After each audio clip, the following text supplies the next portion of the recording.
Peace, love, African family. Hey, you know, I think it's also important to clarify some positions that have been put out there.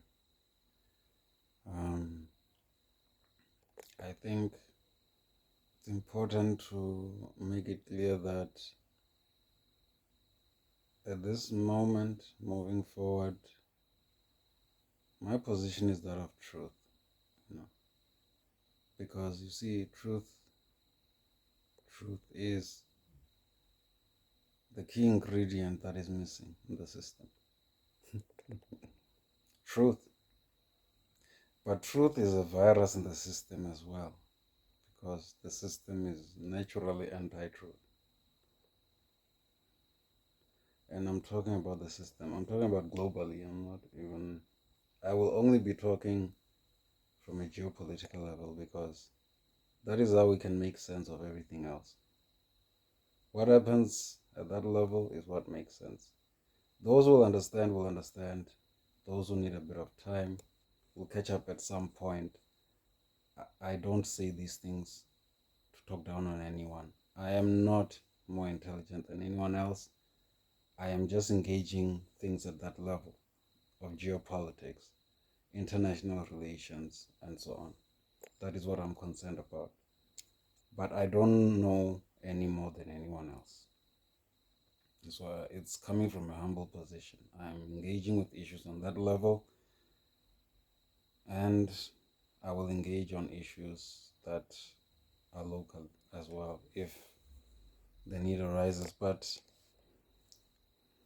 the important thing is that I have to say this, that I'm taking a truth position, and I know it's a difficult one because, the position of truth, like I said, telling the truth doesn't have its cost. Because if you ruffle up the wrong feathers, then it might mean that certain indiscretions that you have may be exposed, It happens. It's all part of the political game. But I want to speak more at a higher level than the political game, more at a level of spirit. And by spirit, I mean truth. Just a relationship with truth at a personal level. I have many flaws, many struggles.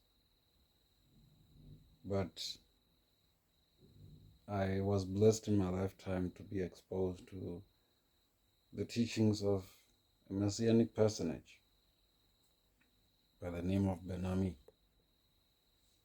I must say that. And while I have many struggles,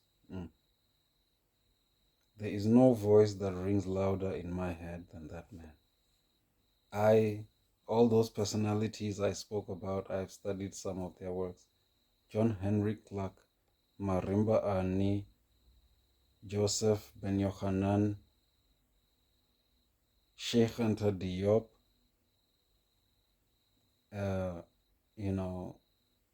engaging in Africa's history. I've gone that whole route. One voice speaks the loudest, Ben-Ami, always. No matter what happens, no matter how lost I may be, the North Star remains Ben-Ami.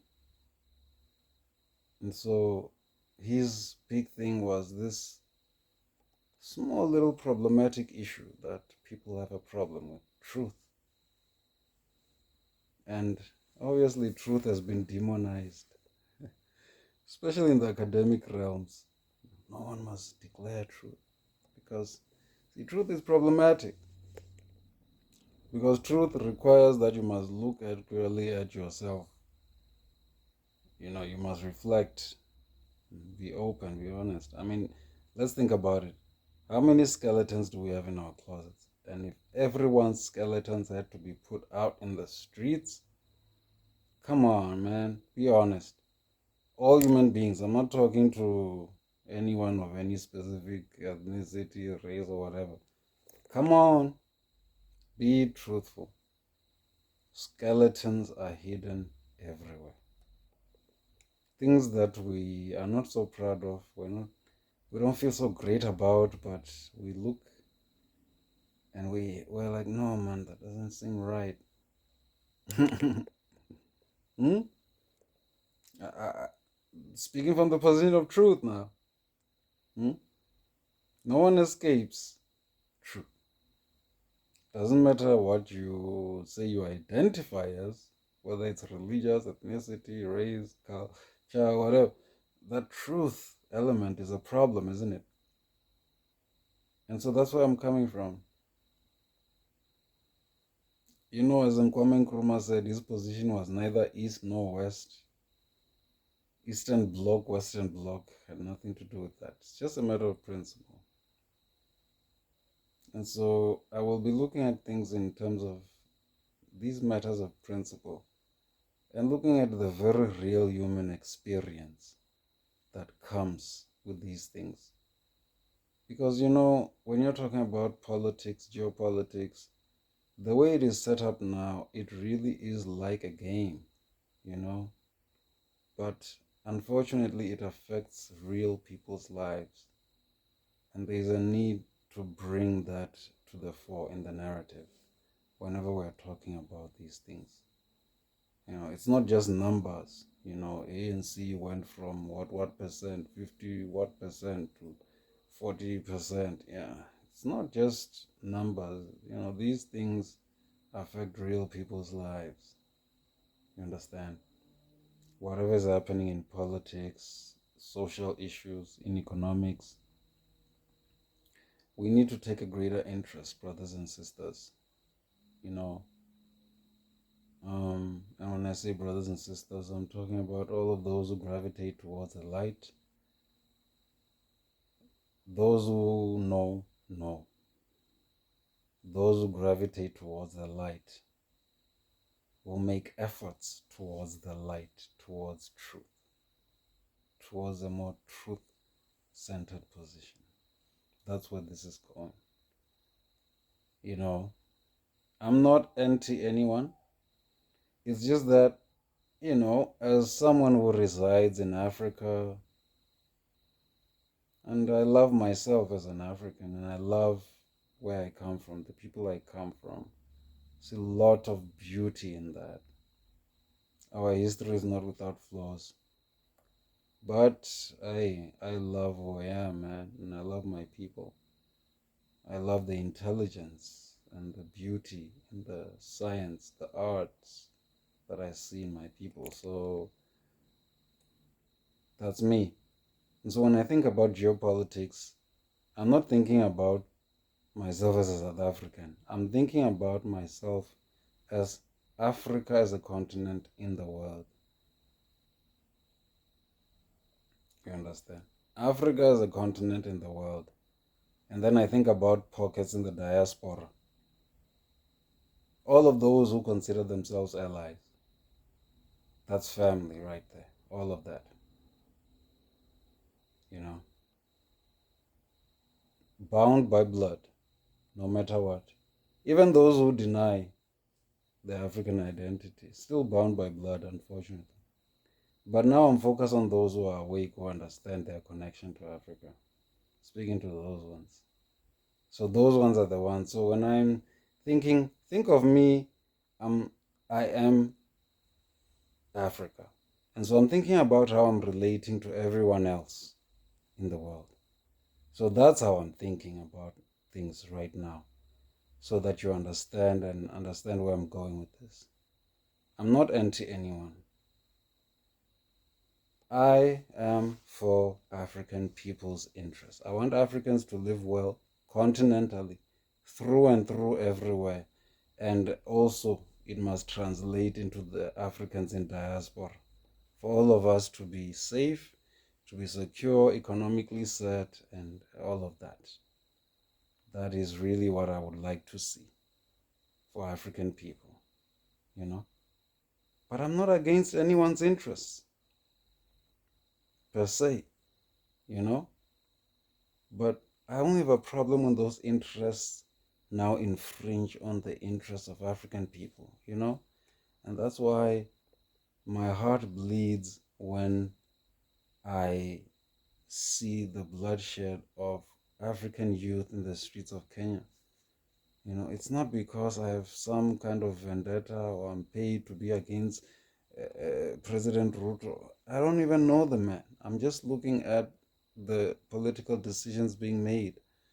And as I'm thinking as Africa. And as Africa, in that, I believe Kenya is in East Africa. In that eastern part, there's a bleed. I'm feeling a bleed because children are being killed there because they feel their leaders are not doing right by them. And so that is the level I am. I'm feeling the pain. I am Africa. You know, as I said in one of the previous videos, someone once called me at UJ there in my time there, Mr. Africa. So I'm feeling the pain of those losses, you know, and all the moves in Africa. But when I go, to that western side of Africa towards the Sahel region, I feel a little bit better when I see that there's a potential for a positive change for some of Africa's children in that side. You know what I'm saying? And so what I'm saying is I'm not against any particular people. It's just, your leaders, the way they have engaged with Africa has been problematic in the past. And some of your leaders really want to continue the same patterns. I'm just saying it's not sustainable to creating a just world. So from a position of truth, let's just talk openly and discuss and say, what is fair in terms of exchange and things like that, trade, things like that, so that on all sides we are all set. We can negotiate some things, we don't need to take each other out, kill each other, and argue and fight and all of that. We can find amicable solutions because, one of the things that are important for Africans in dealing with this race and racism problem is to simply humanize Europeans. Because understanding racism and understanding how it was artificially created, race and racism, and how white, is created in a white supremacy sort of ideological context, because the whole hierarchy of races with white at the top and other people in the middle and then blacks right at the bottom, you understand, it's a yeah, African people right at the bottom. It's really a some kind of thinking, you understand, and this has influenced and infected the systems we have now. But look, the reality is all people, all living things have a will to survive, and you'll never have peace in your lands as long as there are people who have a grind against you. And the more enemies you create worldwide, the more you create a position where everyone can unite against you. So really, I'm looking at all sides. You understand? I'm not against anyone. I'm just saying, let's be reasonable about how we approach these things. I'm not happy when I look around and I see people who look like me and some who are even more melanated, which I think is beautiful. The darkest African people I find to be very beautiful. When I see that beautiful melanin in poverty and in dignity, I, I find that problematic. And I don't know what the problem is, but I think we need to figure that thing out. Can we get the majority of our people out of poverty at the very least? Can we at least make sure everyone has at least the basics to survive? At the very least, can we work around that? Make sure everyone has the basics to survive so that then everyone can be industrious. With that baseline taken care of, people can then think about other things, be more imaginative. But if you can't even take care of the bare minimum, the most basic needs, how can anyone think about development and think about anything more? You know? So I'm just saying, let's be reasonable. You understand? The resources are all here in Africa. It's clear. We understand. That's why everyone is trying to get here. We get it. Geopolitically, we can see, right? The US trying to maintain the influence in Africa. The Russians, the Chinese are trying to build up their influence. We get it. But can we make sure the Africans are not ripped off in the whole equation? You know what I'm saying? I'm just trying to solve for this question of the African being at the center of this whole situation, trying to be pulled east or west and all of that.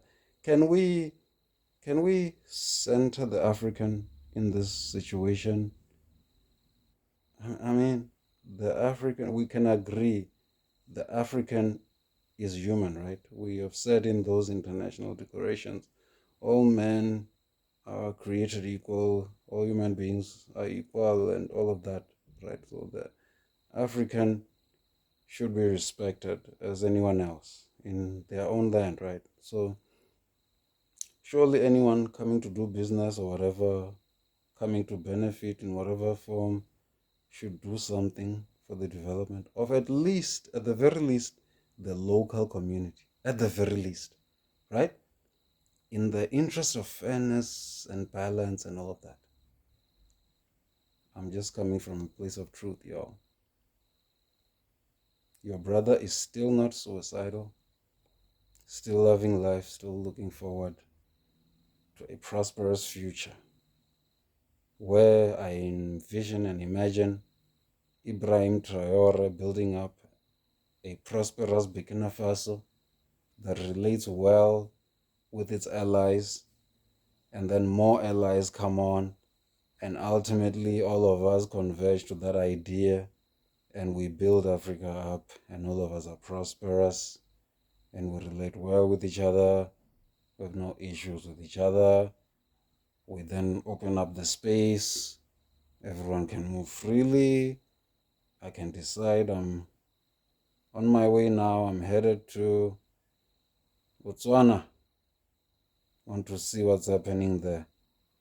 Might think about investing there, creating a life there. Who knows? It's easy when you've created a level of prosperity for the majority of the population, not in any particular region, but overall. I'm speaking as Africa, not as any particular region, any particular religion, any particular political affiliation, but I'm just saying as Africa, and the people who reside here, majority of whom are categorized as Black African. I'm saying, can we get at least a majority of this population to some level of at least basic needs being met? I don't want to hear platitudes, political platitudes, intentions, developmental goals, UN, what, SDG, whatever. Can we see some real stuff? You know, as long as when I travel, wherever I travel in this land that is Africa, and I'm seeing majority of the melanated people, the beautiful melanated people in poverty and squalor, I'm not happy. I can't be happy, unfortunately. I have to say this. I don't know who this is relevant to, whether it's the politicians, whether it's the markets, whether whoever it is. Let's just be truthful. This thing is not sustainable. It's not sustainable. Crime, break-ins. Just the other day we had a break-in here. Yeah? Can you believe it? We just had a break-in the other day, right here. No, guys. But these are the social conditions that have been created by the kind of system we have in place now, which really freezes the upward mobility of a large part of the population and concentrates power, wealth, resources in one place, circulating in the same spaces, the same circle. Can we distribute? Can we distribute a little? You know what I'm saying? Look, I would even be willing to live with less if I knew that me living with less has translated into another family being able to get the bare minimum. I would be willing to do that if that was a political program. I don't want to get into this NGO NPO space. I don't want. If it was like a political program we've committed to, that let's say all of us are losing a percentage of our salaries. Tithe, 10%. The tithe you dedicate to God, all of us dedicate 10% to a program that is clear, that is well managed, well resourced for a specific outcome for the majority of our people who continue to suffer and in many ways do things that are out of character, outside of the context of Ubuntu because of the social political environment, the social political reality. So can we think at that level? I'm Africa, so I will not be aligning with any particular partisan factions. I will simply support those efforts that I see as being in the interests of Africa. That's simply it. No arguments or debates from me about anything, just a position to defend Africa. Anyone was attacking that position, that is fine. But ultimately, this continent must have peace, stability, and prosperity. That is the dream and the vision. Once we establish that, that can be translated all throughout the world. So we can get some justice, judgment, balance, love, equity, and so on, and so on. All those platitudes everyone wants to talk about. We need to have them in a real sense. One love, Africans. One love to the human family. All those far and wide striving for truth and righteousness. I say Shalom. Peace be unto you. Yes. One love, family. And so I am not against anyone. So no one has any reason to try and do any harm to me because I'm not against anyone. I am simply for the truth. Truth now is where I am recentering. Truth. Acknowledging my own personal weaknesses, acknowledging weaknesses in my own performance, acknowledging weaknesses in the performance of others after acknowledging my own. Let's get on that level. It is then that we will start to be honest with each other. We are humans, but let's try to do better. That's all. Let's try to do better. That's all. Same message can be sent to this so-called GNU in South Africa. Hey, it's a mess, but ministers, if you're hearing this,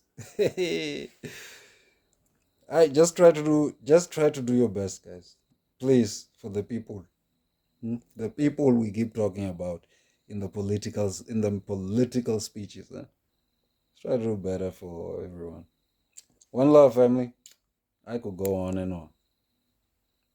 And this is the nature of truth. One love.